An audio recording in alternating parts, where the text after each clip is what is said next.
utusan berbagai negara, yang terutama tentu dari negara kita sebagai beliau Khadimul Haramain Syarifain, tamu dari Raja Salman untuk musim haji 1444 Hijriah rahimahullah. Koordinator haji Sumatera Barat Ustaz Hamzah, seluruh kita keluarga, bapak-bapak, ibu-ibu, tim medis, seluruh hadirin dan hadirat Beliau Rahman Allah rahimahullah.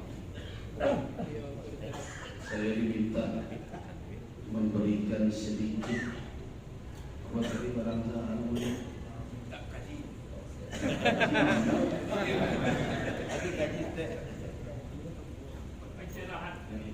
saya tidak menyiapkan kajian apa-apa, tapi teringat saja ketika turun tadi dan ditanya di mana jamaah Sumatera Barat tinggal, katanya di Taisir. Saya berharap tadi Taisir jalan yang menuju ke sini seperti yang saya harapkan. Alhamdulillah, kami masuk dari arah Ja'fariyah Mahala, terus belok kanan masuk terowongan, kemudian sampai di masjid di sudut sana. Kalau ibu masuk apa namanya? Saya tidak tahu. Itu namanya Masjid Virtual. Nah, saya ambil sedikit itu saja. Di dalam kitab-kitab yang menjelaskan tentang haji Nabi Sallallahu Alaihi Wasallam, apakah di dalam kitab Al-Imam Ibnu Hajar Al-Andalusi, kitabnya Hajjatul Wada, atau di dalam kitab Al-Imam Ibnu Katsir rahimahullah, juga namanya Hajjatul Wada, dan juga di dalam hadis-hadis Nabi yang menjadi rujukan dari kitab-kitab itu.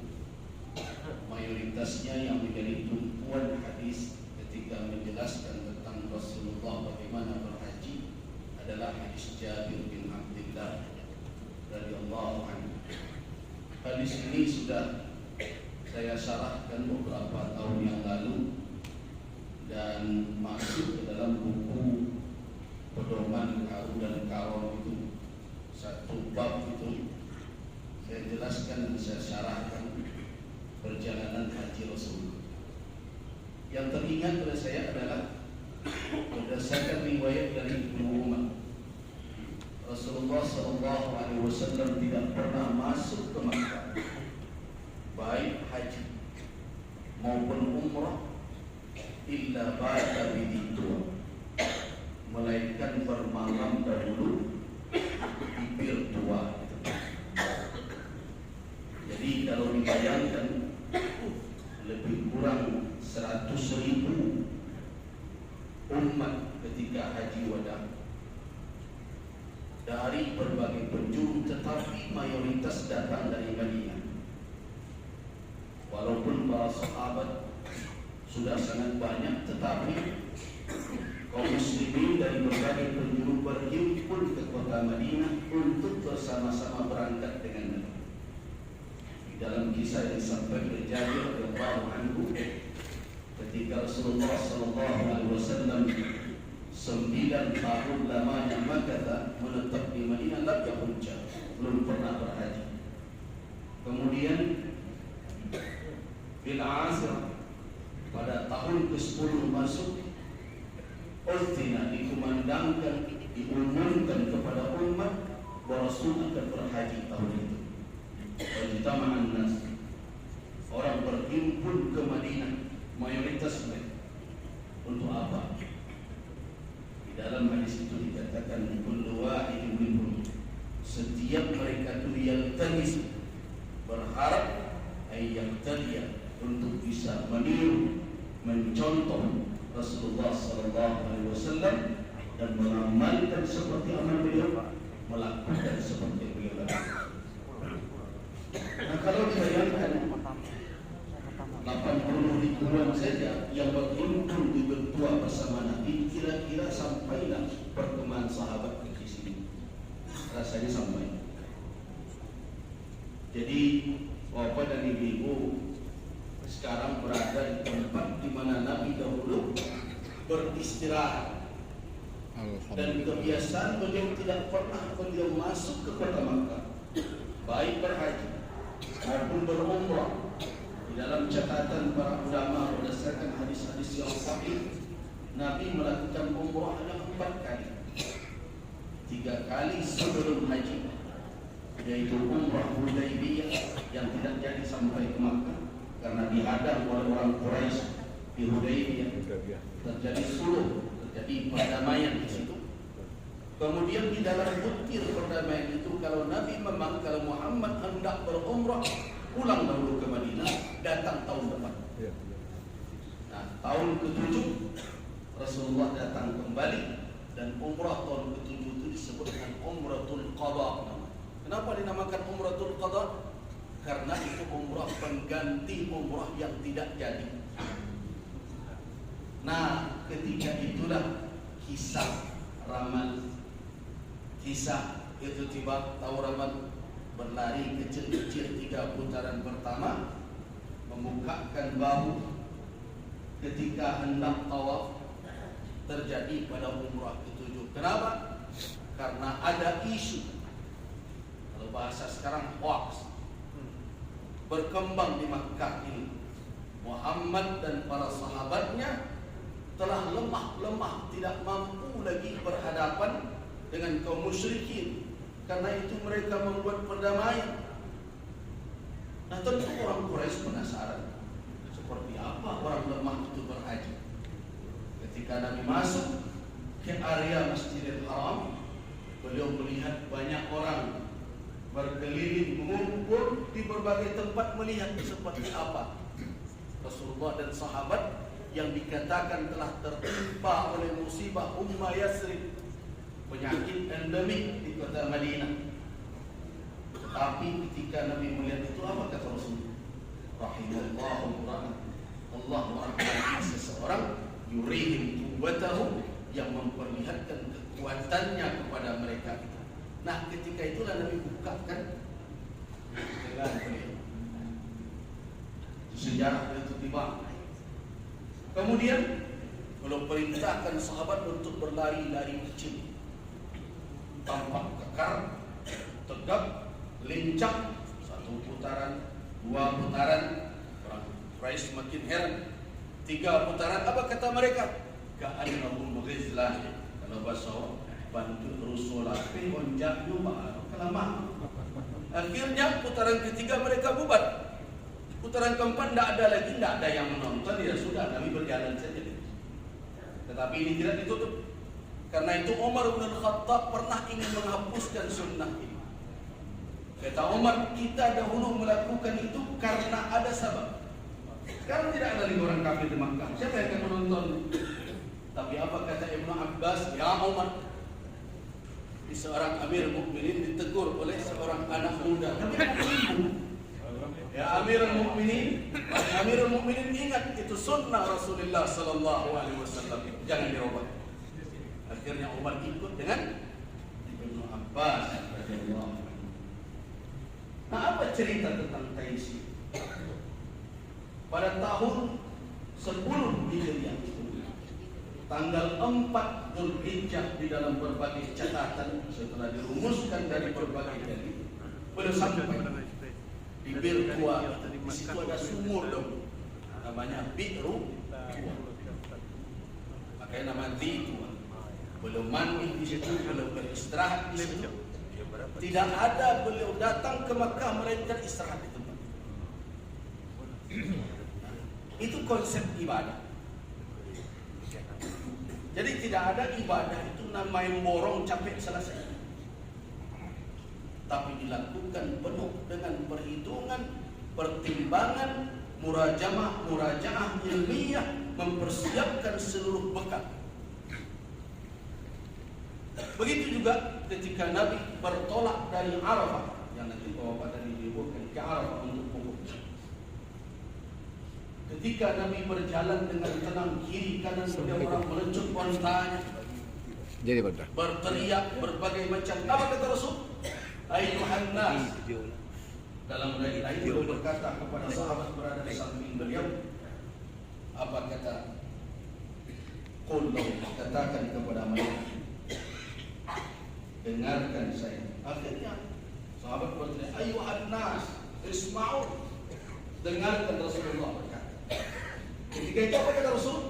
Ya ayuhan nas alaikumus sakinah, wahai manusia, hendaklah kalian tenang. Wa innal birra, sesungguhnya kemakmuran yang dicari itu laisa bil idha, tidak dengan memacu mendahului kendaraan orang, tunggangan orang biar cepat sampai. Konsep beribadah seperti itulah yang harus ditanamkan. Setiap segmen, setiap bagian ibadah itu dijalankan dengan penuh perhitungan keilmuan, mempersiapkan lahir dan batin. Itulah yang saya khawatirkan kepada umat. Dari sisi keilmuan dan pengalaman, karena pernah berkali-kali ikut menampingi jamaah adalah kecenderungan baa nan kacapek salasai. Padahal ibadah ini ibarat kolam-kolam yang jernih. Apabila dimasuki oleh orang, bergosok dia bersihkan badannya dari satu kolam ke kolam lainnya, apalagi ketika wukuf sampai akhir, maka akan bertemu oleh orang itu seperti yang dijanjikan oleh Nabi. Raja, dia akan kembali dari segala kesalahannya bersih, kayaumi waladathu ummuh, seperti hari dia dilahirkan oleh ibunya. Tetapi untuk mencapai itu bapak-bapak dan ibu, tidak cukup hanya sebatas bayi orang, bayi orang, galak orang, padahal digalak orang, barangkali awak. Tetapi membutuhkan apa? Perenungan, ibadah yang penuh dengan isi, bukan hanya sekedar gerak lahirnya, tetapi berisikan hikmah dan makna dari setiap gerakan ibadah itu. Kenapa? Karena tidak ada Allah Subhanahu wa taala mensyariatkan suatu ibadah pun melainkan di dalamnya ada maqasid, ada tujuan-tujuan yang harus ditangkap oleh setiap orang yang beribadah. Seperti salat juga. Fa idza sajadtum, apabila kamu sujud, fajtahidu fit du'a, wa idza raka'tum fa'azzimu rabbakum. Jadi karena itu tekunlah di dalam mengikuti ibadah ini, jangan lupa kaji. Nan satu awak ambil bulan di manasik, tibo katawaf, heboh dari ma mulai. Sibuk dengan doa. Padahal seberulang kali katakan di Sumatera Barat, tidak ada satu doa pun yang diwajibkan di dalam sembahyang. Ada beberapa doa yang ma'thurah, yang diriwayatkan dalam kategori sunnah mustahab.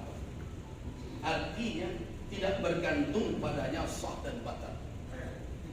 Tetapi bukan berarti tidak berdoa, bukan berarti tidak berzikir, tetapi membebani diri seperti tawaf, doa putaran 1, doa putaran 2, doa putaran 3, memikir putaran itu lalu pujang sibuk dengan itu semua.